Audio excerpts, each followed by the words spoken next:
It is Friday, February 3rd, 2017. I'm Israel Anderson, and we need to talk. Hey, if you enjoy these, then please support them, share them, like them, comment on the posts. Of everything that I post, these probably get the least engagement of all. I think that's because they're new and people simply don't know what they are yet. Let's get into the news. Milo. Now, this is not the chocolate drink that's very popular down under and in Asia. It's very funny seeing that name. You know, Milo is a drink for us. It's a very, very yummy, delicious drink. Go onto Amazon and put in Milo. You'll see what I'm talking about. Order some. You'll love it. It's amazing. I don't know why it's not popular here in the States. But Milo is this openly homosexual, well, how do you describe him other than that?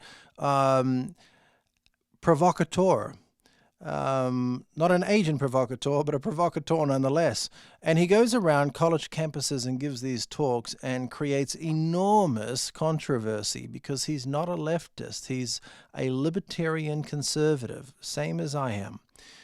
And the interesting thing is that he gave a talk 2 nights ago on UC Berkeley's campus. This is the bastion of free speech. This is the birthplace of the free speech movement in the 70s. And yet, here were about 1,000 people that shut down his talk and lit fires and set off fireworks and actually hitting police with fireworks. Not a single arrest was made, which I find very, very interesting.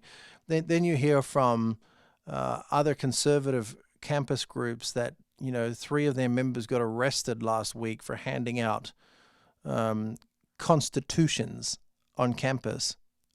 I mean, how can you get arrested for handing out the Constitution? I mean, my gosh. And yet, anyway, this speech that he was planning to give was canceled. He was supposed to speak 2 nights in a row. The next night was canceled as well. They had paid for an incredible detail of security, and yet the left shut it down. Now, Trump didn't like this, and he tweeted that maybe we should remove federal funding from UC Berkeley if they refuse to enable people to come and speak freely. Well, I did a little digging, and UC Berkeley is receiving $370 million a year in federal funding. $370 million a year in federal funding. So, look, I told you this was the Second American Revolution, but let's not get caught up in this violence. Let's not continue even to make a big deal of it. Let's remember that Donald Trump's approval numbers are going up. They're 53% today. Although, according to CNN and their fake news, the disapproval rating of Donald Trump actually hit 53% today. It's so funny. But if you go on to Rasmussen, who was very accurate in the elections with the polling, they have Donald Trump today. I apologize. 54% today. It went up another 1%. So that's terrific. So Trump also tweeted about pedophilia, but not today. Trump tweeted about pedophilia back in 2012. I'm just bringing it up on my screen here. This is absolutely fascinating, right? So in October of 2012, Donald Trump tweeted this: "Got to do something about these missing children grabbed by the perverts. Too many incidents, fast trial, death penalty." Interesting. If you haven't heard of Pizzagate, I recommend you Google Pizzagate. Everybody that talks about Pizzagate gets shut down. I'm too small. They're not going to shut me down because I'm a nobody right now. Although I'd love you to help change that. Let's get the word out. I think I've got some interesting content. I mean, or you wouldn't be listening to this, right? So, go click that share button and share it with somebody. Tag people below. But I looked at the Pizzagate stuff a long time ago, or it was about 3 months ago now when it all came out, and all these emails from John Podesta and his brother and these sick, satanic rituals that they're involved in, where they have artwork hanging in their homes that are showing not just pedophilia, but actual,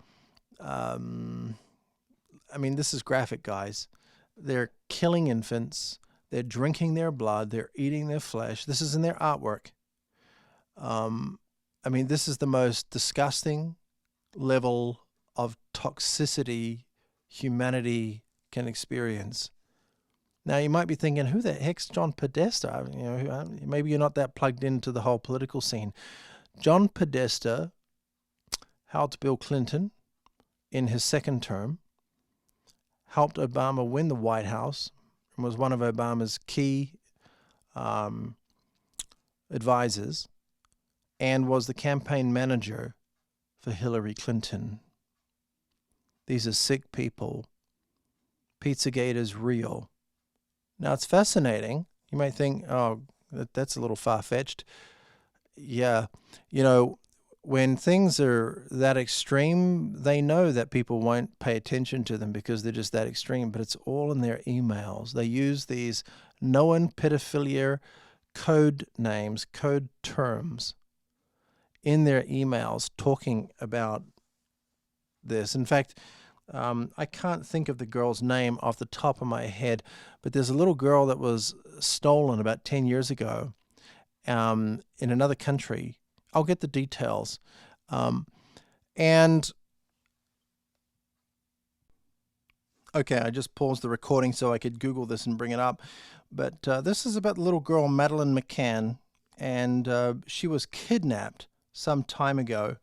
It might say here where it was, but she was a British girl, and it was back in, let's see, well, the police sketch images here from 2013, and they put together these police sketches of the two people that were wanted for questioning in this case.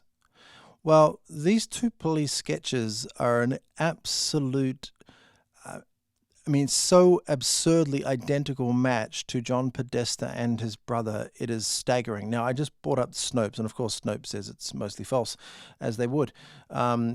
Such a great resource. But I encourage you, Google John Podesta, Madeleine McCann, and then look at the police sketches of the two men. And this is all legitimate. This is real. And you can even go to Snopes and look at their ridiculous nonsense. But if you look at the two police images, there's not just an eerie similarity. I mean, this is about as identical as one could possibly get. It's very, very, very, very sick, very, very interesting.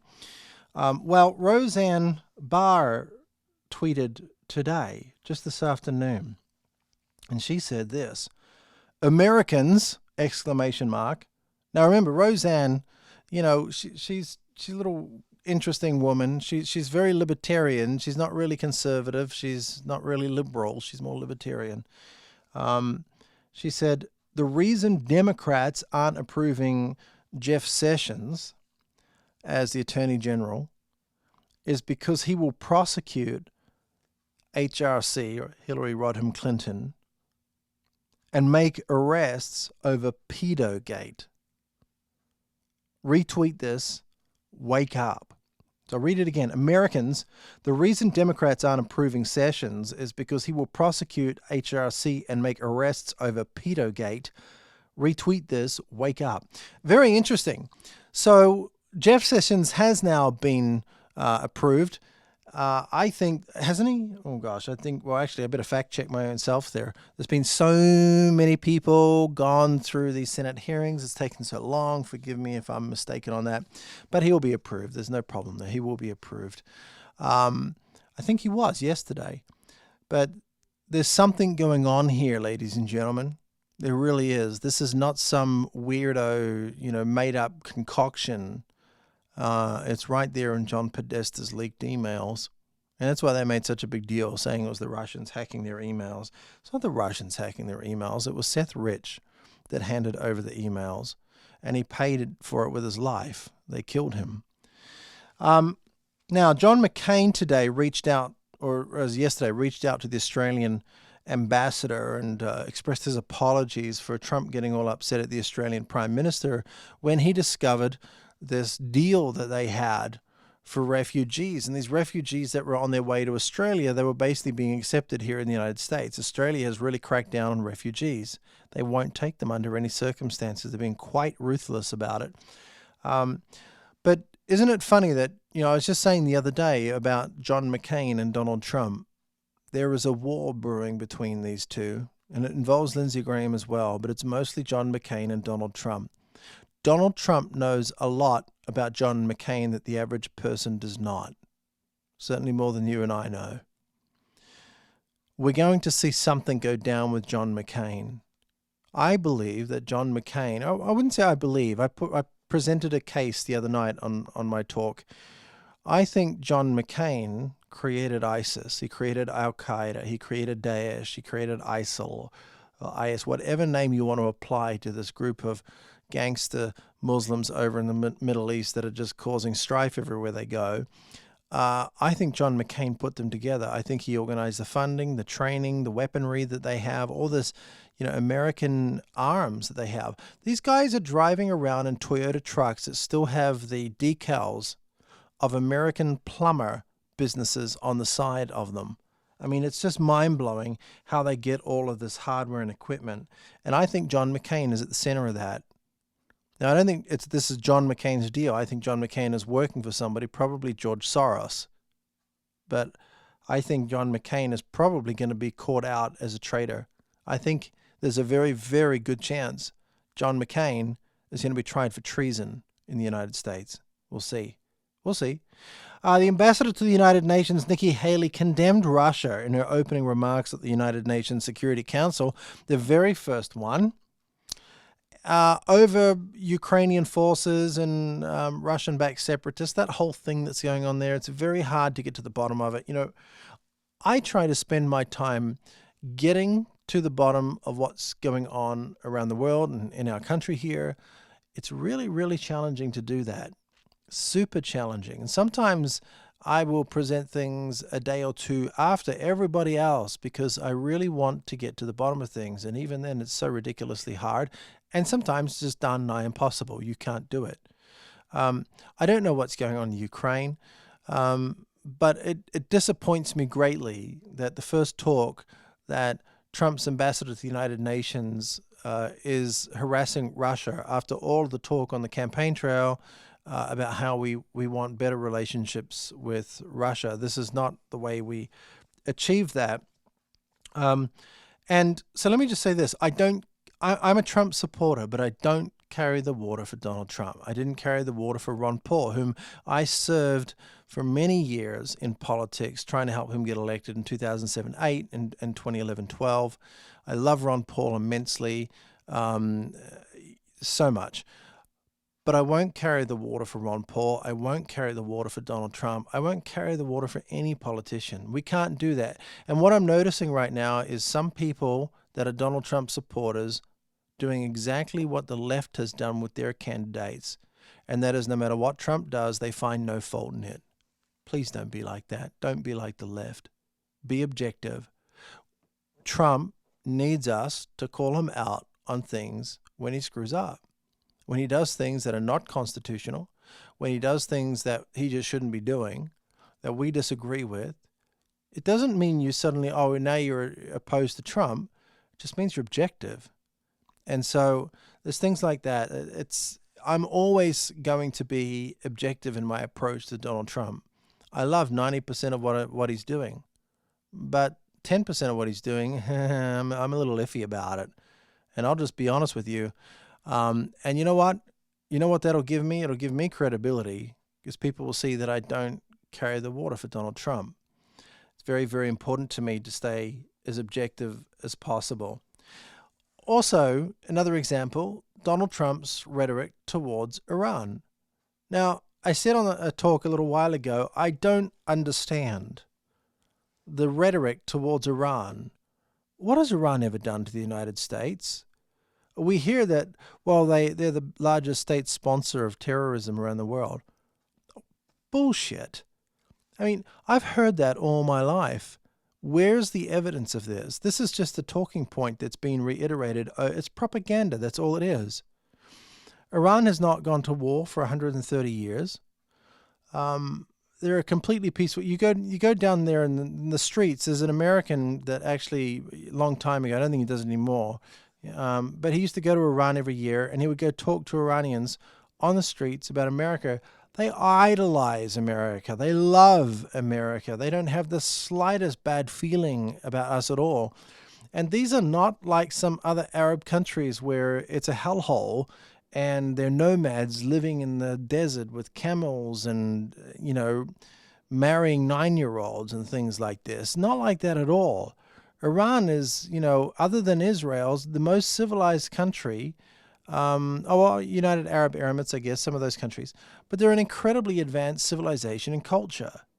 And I think that, if you would just get onto Google, get onto YouTube and Google, I don't know, videos of Iran, the real Iran, something like that, and learn a little bit about Iran. Don't just get it from the media, whether that's Fox, which is doing a great job recently, or anywhere else. I mean, think for yourself, be objective. Now, the deal that they had where they gave us back 4 Americans in exchange for the $150 billion, look, that's absurd, right? But if Obama and his administration are damn stupid enough to accept that, I mean, that's so absurd, it's patently absurd. But let's not blame the whole country. Let's not go thinking about blowing up Iran and applying even more sanctions. We applied even more sanctions on Iran today. I disagree with that vehemently. That's why I'm saying I won't carry the water for Donald Trump. I don't agree with that. It shouldn't be happening. We should be now. I know that some of the evangelicals listening to me go, wait, they're calling for the wiping Israel off the face of the planet. Yeah, okay, great. So what's the old saying? Sticks and stones might break my bones, but words will never hurt me. I mean, let's grow up a little, all right? If they're going to have some rhetoric towards Israel, and a lot of it might be very well warranted, okay? Don't keep your head in your sand. Don't think Israel's the perfect little country over there doing no wrong at all, because that's way off the mark. But they're not attacking Iran, and they are a sovereign nation, and Donald Trump ran on a non-interventionist foreign policy. They're a sovereign nation. They should be allowed to have nuclear weapons. I know some of you think that's insane, but they're not insane people. I think them having a nuclear weapon would bring a lot of stability to the Middle East. So I won't carry the water for Donald Trump. I absolutely support him 90% on what he does, but these couple of things, I'm just with Russia and now with Iran, it's just like, come on, can we get a little common sense here? If they really are the world's largest sponsor of state sponsor of terrorism, then prove it to me and I'll believe it. Right? I'll follow the evidence where it leads. But all I've heard all my life is nothing but frickin' talking points, propaganda, and I'm sick of it. I think for myself, I'm not going to follow the herd. All right? Well, I hope you enjoyed this. I know I pissed off some of you tonight because I know that there's a lot of evangelicals that listen to this, and I know, I spent my whole life in ministry, so I know what you're thinking about me right now, and deal. I speak my mind. I say it like it is, and I try to remain absolutely as objective as I possibly can. So thank you very much for listening. If you did find value in this, then please go ahead and share it with somebody. If you're really pissed off with me now, then you can send me hate mail through my page. And I'll probably read a couple of messages like that tonight. That's okay. Listen, really do appreciate when I get messages of appreciation. You might think that, hey, somebody that can just step up and do these little shows must have no issues with self-esteem. But actually, I'm recording this really late tonight, and I didn't do a show yesterday because I actually, when I'm thinking about putting these shows together, I think to myself, who the hell are you? I mean, what do you know? Who are you? You're some New Zealand immigrant. I mean, why are you even having a voice in this whole thing?